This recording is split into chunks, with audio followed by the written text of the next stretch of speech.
Bereshit bara Elohim et hashamayim va'et haaretz. In the beginning, Elohim created the heavens and the earth.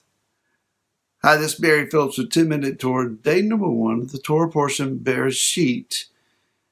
This year we're going to do things just a little bit differently. And that is that we are going to indeed study the ideas of the Torah portions, but we want to look specifically at what the Brit Hadashah, what is commonly called the New Testament, what it has to say in regards to the information contained in each Torah portion. Now, Bereshit, it is a large Torah portion. You could spend a month and a half and not cover it all. It begins in Genesis, Bereshit chapter 1, verse 1, and goes through chapter 6 and verse 8.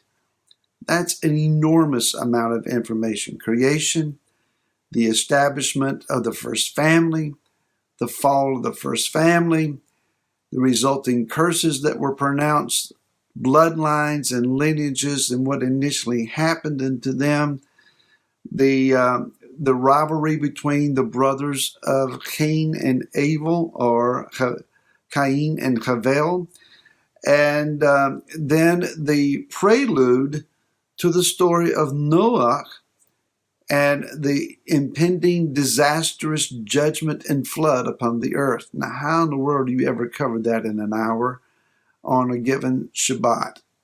Can't be done.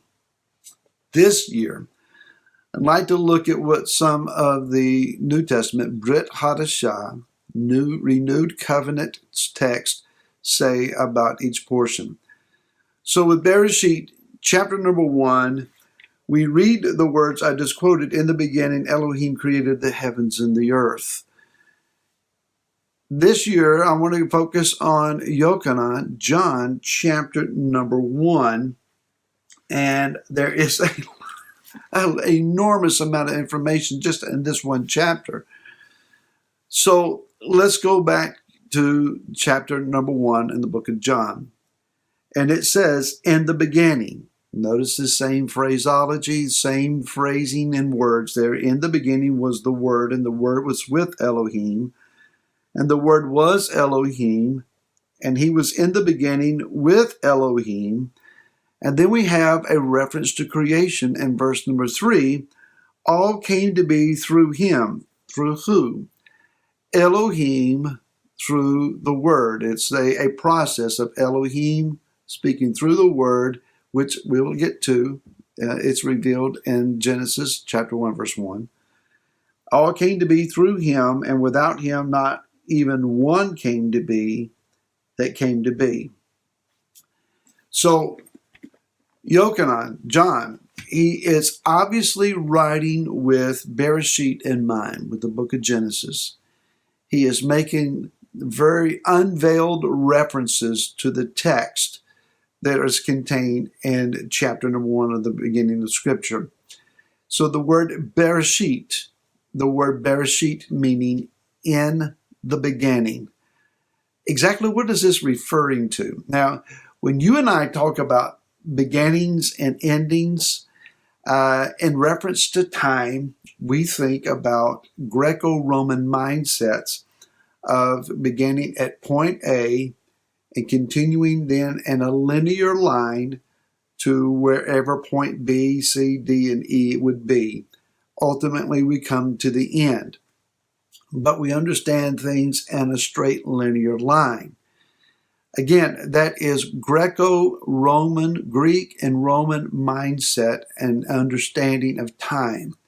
The scriptural concept of time, however, is different. It's not linear, it's cyclical. I'm not sure exactly which way would be clockwise for you. I do clockwise on my side. So, again, it is a cycle of time, but it's not in this direction. It's more in this direction, layer upon layer upon layer upon layer, like the coils of a spring is the best way I know to describe that. Each circle or cycle can be thought of as in a cycle of 7 days, a cycle of 7 years that we will talk about later on in the Torah, a cycle of 49 years, the Shemitah cycles, 7 times 7, the cycle that ends and is expressed in the year 50 cycles up. That's a cycle.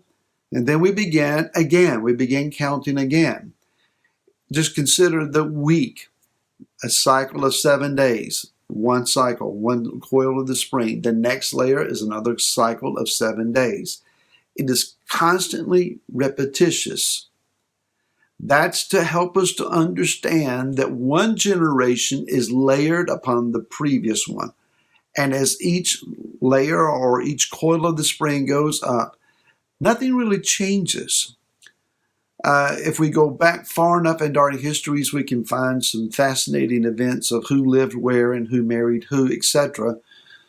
But we will find that there are some very familiar events that take place from one generation to the next. For example, the scripture says that Yah will visit the sins of one generation to the third and fourth generation. It doesn't mean that it is incumbent upon them that they have to follow that pattern of behavior, but rather the temptation or the opportunity for those sins will continue to express themselves up into the third and fourth generation unless one cycle breaks it. At some place, a generation has to recognize the sin of previous generations and say, we break it, and then train the following generations to not fall into those same sinful traps. So let's understand then that time is a physical realm phenomenon. Time and space are physical laws that belong to the physical realm. In the spiritual realm, which is just as real and probably more so than the physical realm, time and space are not qualifying commodities. They're not limiting. So Yah does not wear a wristwatch. No clock on the wall, no calendar on the wall. Time is different in the heavenly realm, in the spiritual realm. In the book of Ecclesiastes 3:1, for every matter there is an appointed time, even a time for every purpose under the heavens, in verses 14 and 15. I know that whatever Elohim does is forever. There is no adding to it, and there is no taking away from it. Elohim does it, and men should fear before him. Continuing, whatever is has already been, and what shall be has been before. But Elohim seeks out what has been pursued. So Yah is timeless. There's nothing new under the heavens. What we're seeing in current day expressions of government and uproar and upheaval and turmoil, etc., has been done before. And as previous generations have come through that and survived, so will we. We are seeing an intensifying of such events that are previous and their root. They're coming to fore in our day because the kingdom is upon us.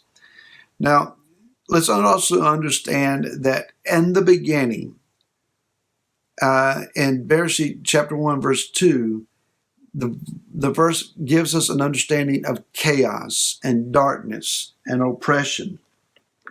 And Yochanan chapter 1, verse 5, and the light shines in the darkness, and the darkness does not overcome it. Obviously, again, Yochanan is thinking about Bereshit.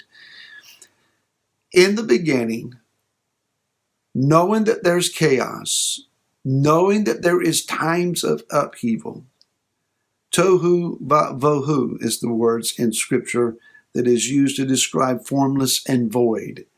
It's without structure. It's without boundaries. It's without substance. It's chaotic. It's tumultuous. Light shines into that. The light was in the mind of Yah before the first words of creation were ever uttered. Yeshua is predicted, prophesied, and also involved in the very initial stages of creation from the very beginning. We're going to talk more about that word Bereshit tomorrow and the redemption process that was in mind all along, even at the beginning. little more tomorrow. We'll talk then. Until then, shalom.